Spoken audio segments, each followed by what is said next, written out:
Hey everybody, welcome back to the Brandy Yvonne channel. Of course, I'm your girl Brandy Yvonne.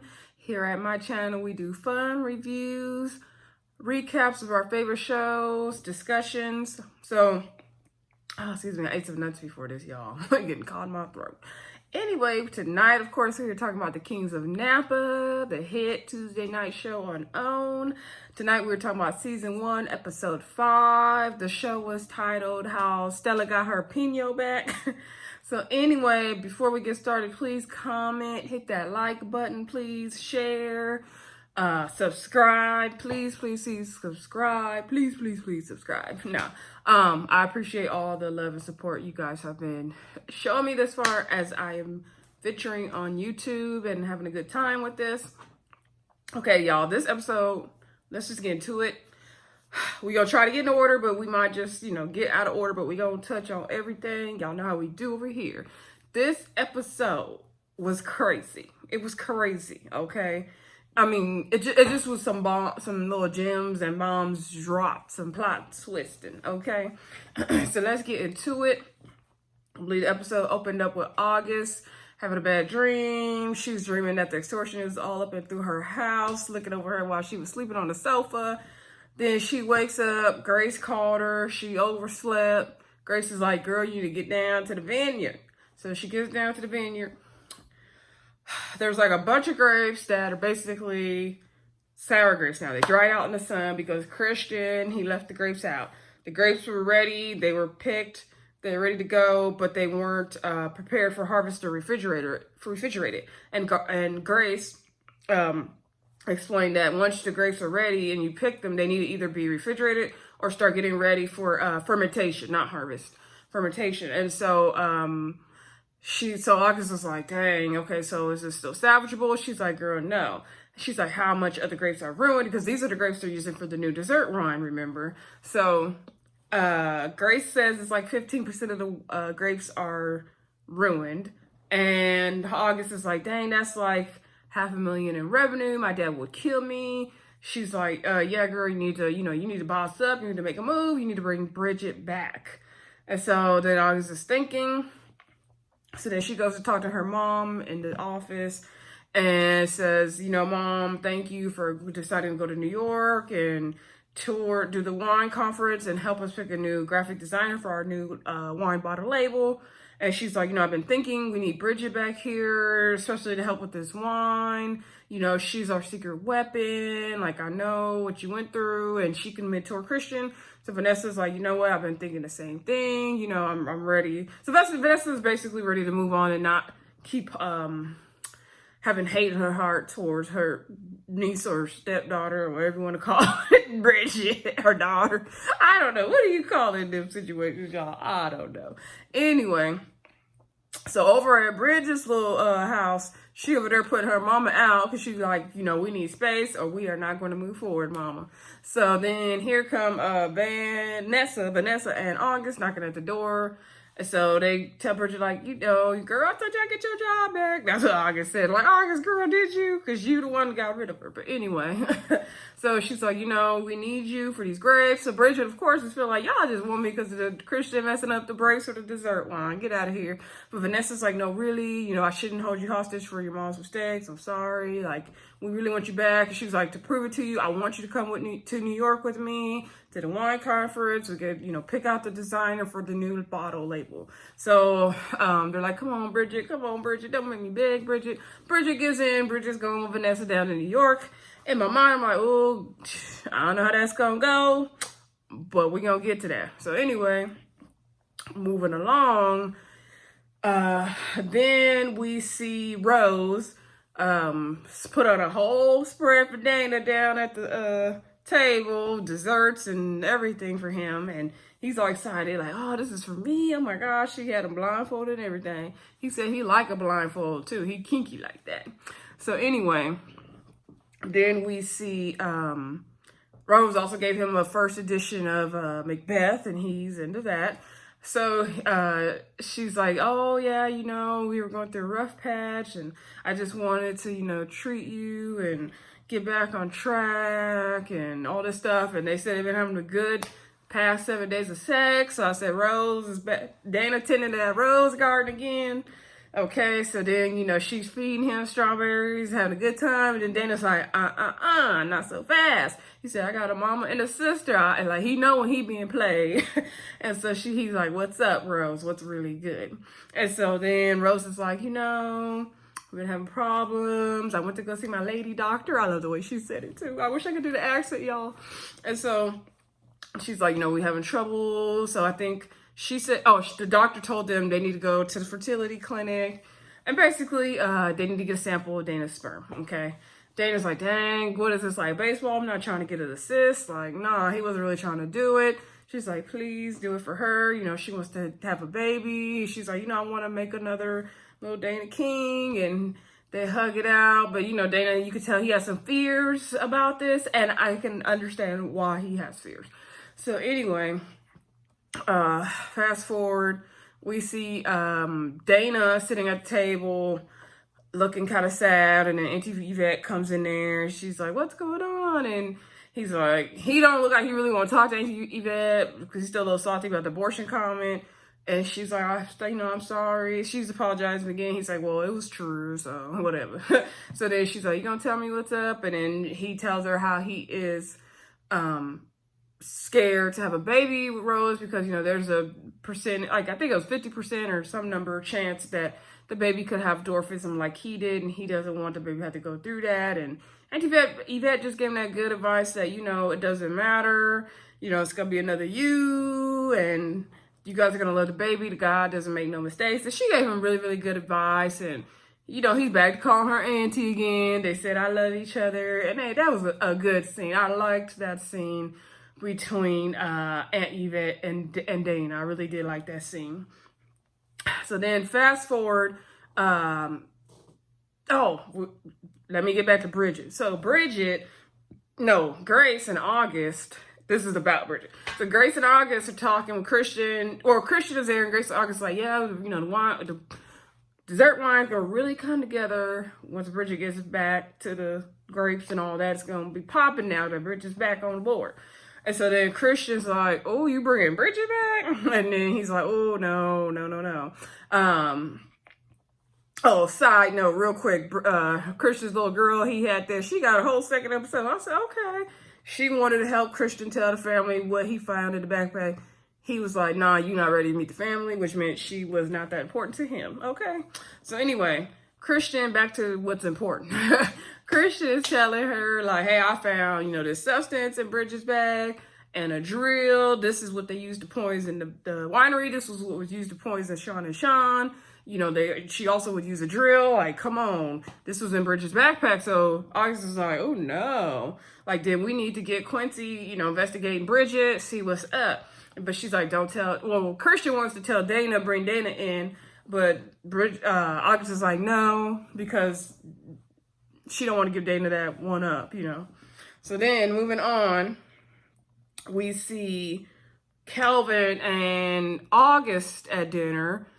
No, before that, Quincy decides, like, okay, I'm going to look at the phone calls between extortionists and see if any of them ping near Bridget's house and all that. So August goes to dinner with Kelvin. They sitting there at the bar, eating and drinking, getting chocolate on each other, licking it off, having a good old time.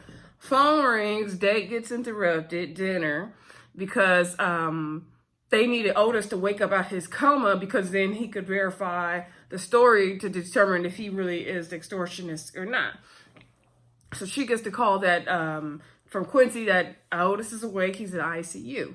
So she ends the dinner. You can tell Kelvin is like done. I was like, girl, don't lose that man over this family drama, because you could tell he was kind of irritated, but he riding with August right now. He riding with her. So anyway, I go down to the hospital. Otis looking toe up a mess. I was like, dang, this man done went through it. So she's like, why would you extort my family? You know, we've done so much for you. He's like, extort your family? Like, what are you talking about? Like, I was just stealing grapes. And so she's like, what, you just stealing grapes? He's like, yeah, you know, your dad was supposed to help me start my own, make my own bottles of wine, but he never did. So I got tired of waiting. So I just started stealing grapes and bottling the wine and selling them to my people in my neighborhood.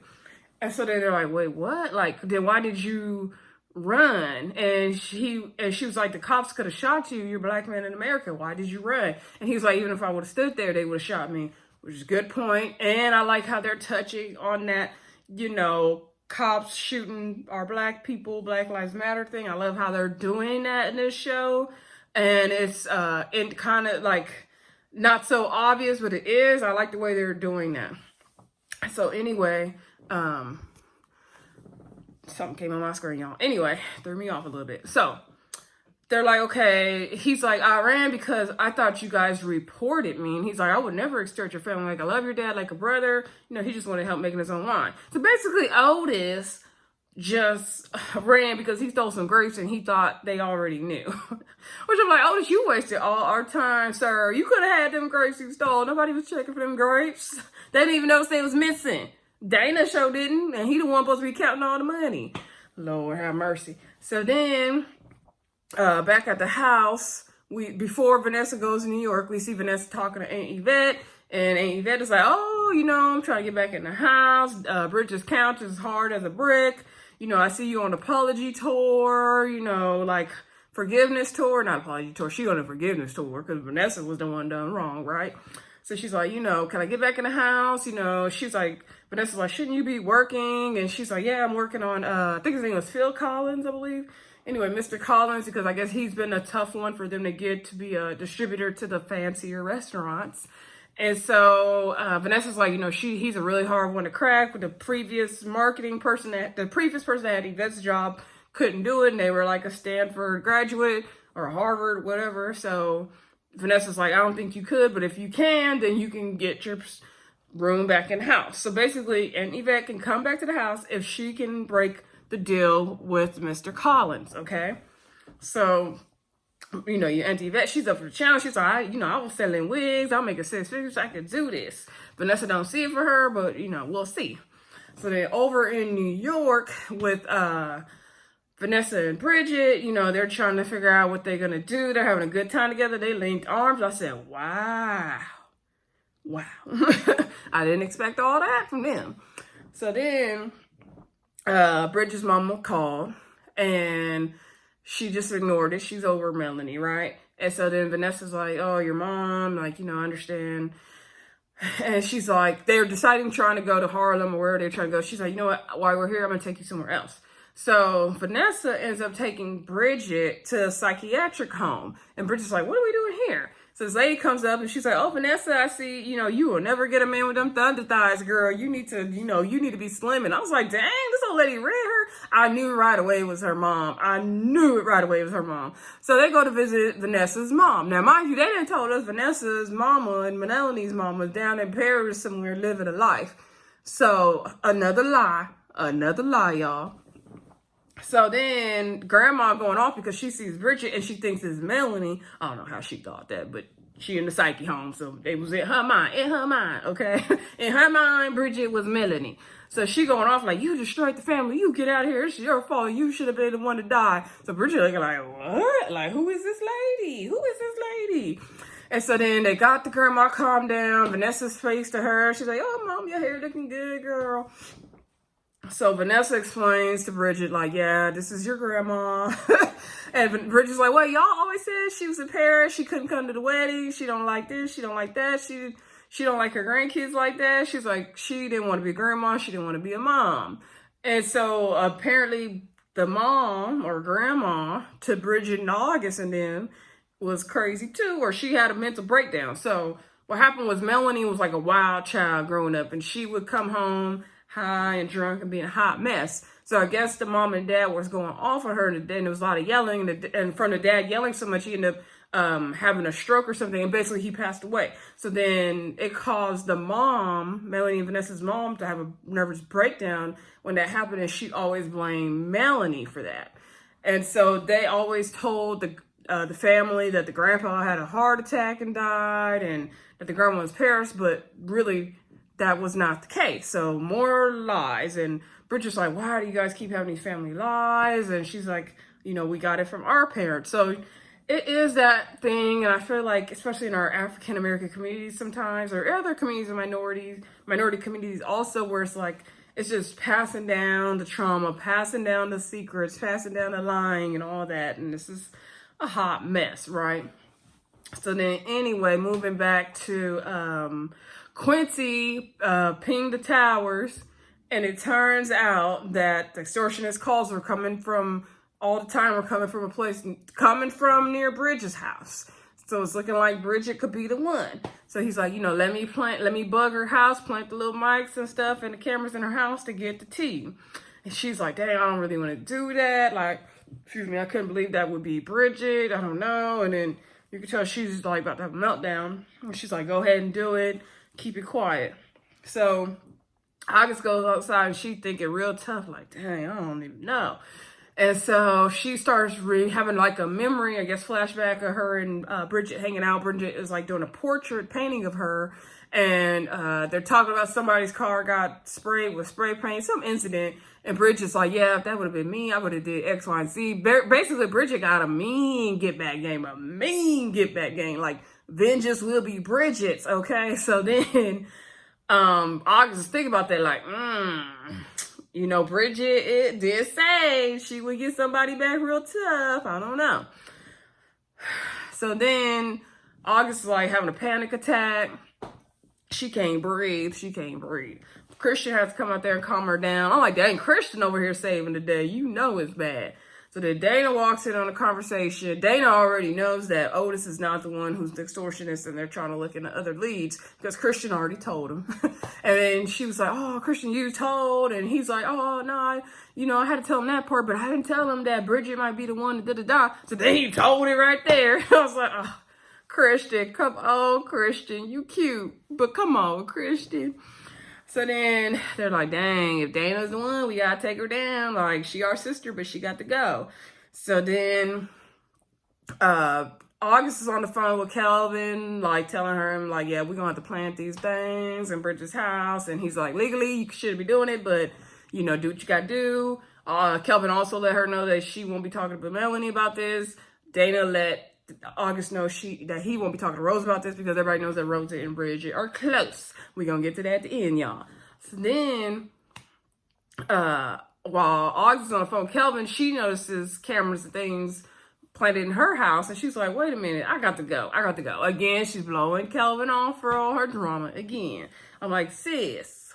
But anyway, okay, get it together, August. Get it together, girl. And so she goes to the house to kind of confront Dana about that. And Dana wasn't there yet because he was out playing golf. Rose talks about how they're going to, start a family. And Bridget came back. Bridget was like, oh, I'm ready to go work the vines. They're like, oh, don't you want to relax first? Settle in. And she's like, no, like working in the vines really helps me relax, like being with the grapes. So that's what she wants to go do. And they're like, well, what you need to relax for? Like, what's up, girl? And so then she's like, yeah, Vanessa really, showed me some stuff in New York that was crazy, but she wasn't telling them what it is. And she, I was just like, girl, you sounded real cryptic. So then she's like, oh, there's my bag, that same backpack that Christian looked through. She's like, there's my bag. And then she went out to work the grapes. So then we see, let's go back to Aunt Yvette before we get there.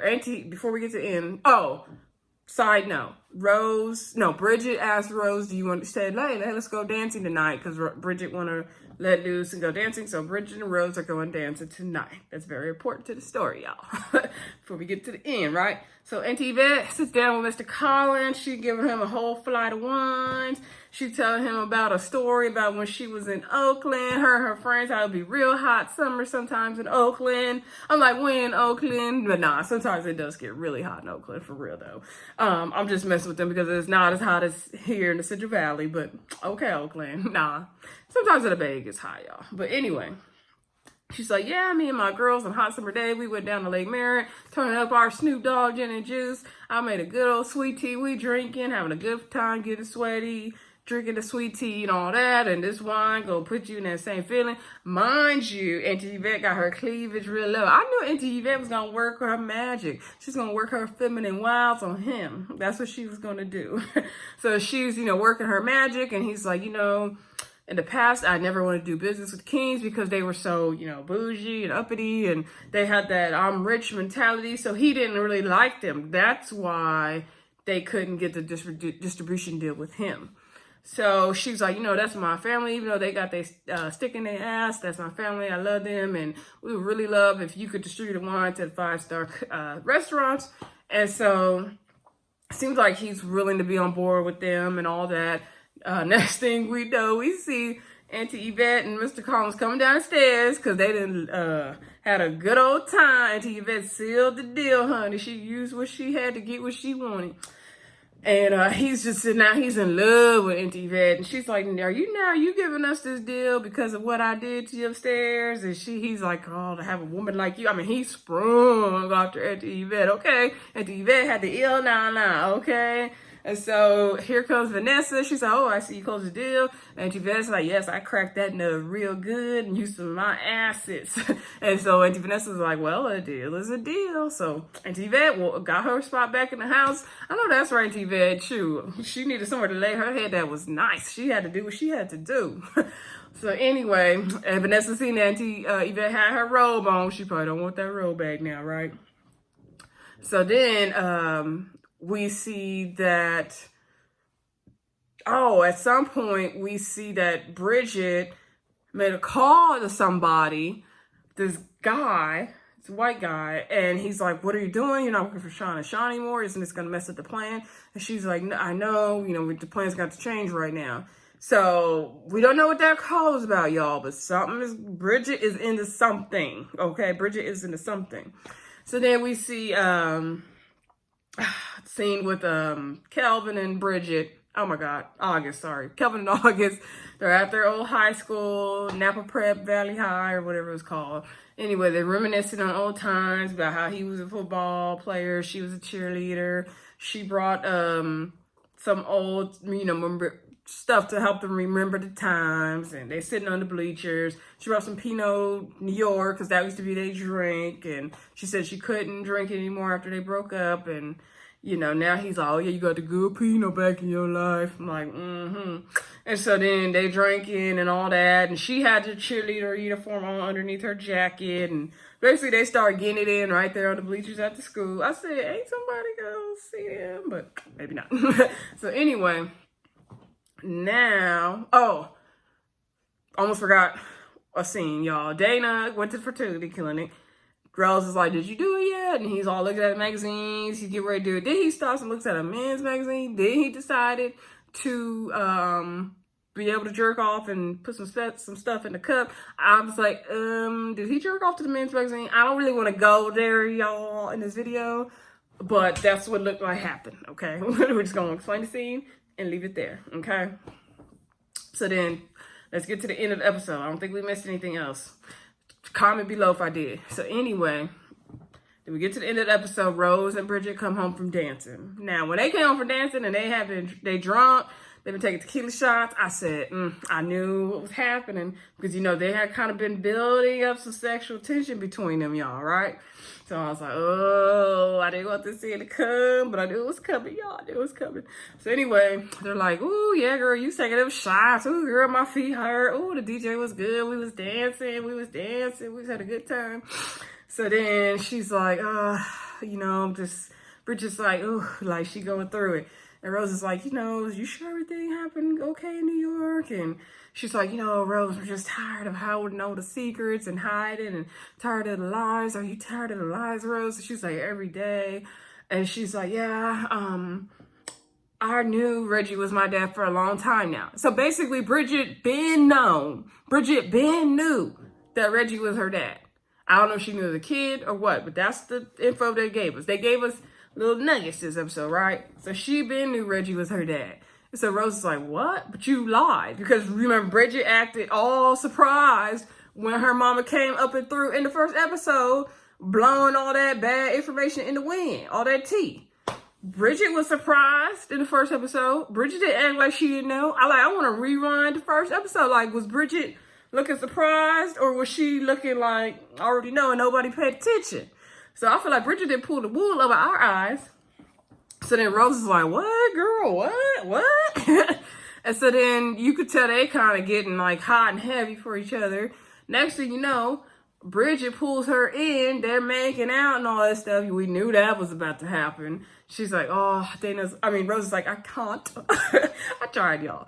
She's going to have a baby with Dana. She's not trying to mess up her happy home. So she's like, aren't you tired of lies? This could be your escape. We could, run away together. I could be your way out. Rose is like, oh, I can't. But then she's still making out with her. And then she eventually stops and was like, oh, like, girl, I got to go. And so then we see Dana is looking at the iPad because the cameras are in Bridget's house. So he's watching the cameras in Bridget's house. So he's seeing this whole thing happen. I said, dang. Dang. So poor Dana get cheated on, okay? Although he's kind of an a-hole. I'm not saying he deserved it, but he's kind of an a-hole, right? Anyway, so that's what we got, y'all. Otis is not the extortionist. Bridget got some stuff going on. We don't know yet, but she already knew Reggie was her dad. This is getting crazy. It's getting crazy, y'all. Let me know what y'all thought of the episode. Hope you enjoyed this review. Sorry I get confused with the names sometimes. For some reason, August looks like her name should be Bridget to me. So I was going to call August Bridget because she looks like a Bridget for some reason in my mind. But anyway, episode was good, y'all. We will see you back here next Tuesday for the next episode. I am very excited. As I said, like, subscribe, and comment, and I will see y'all soon. Bye.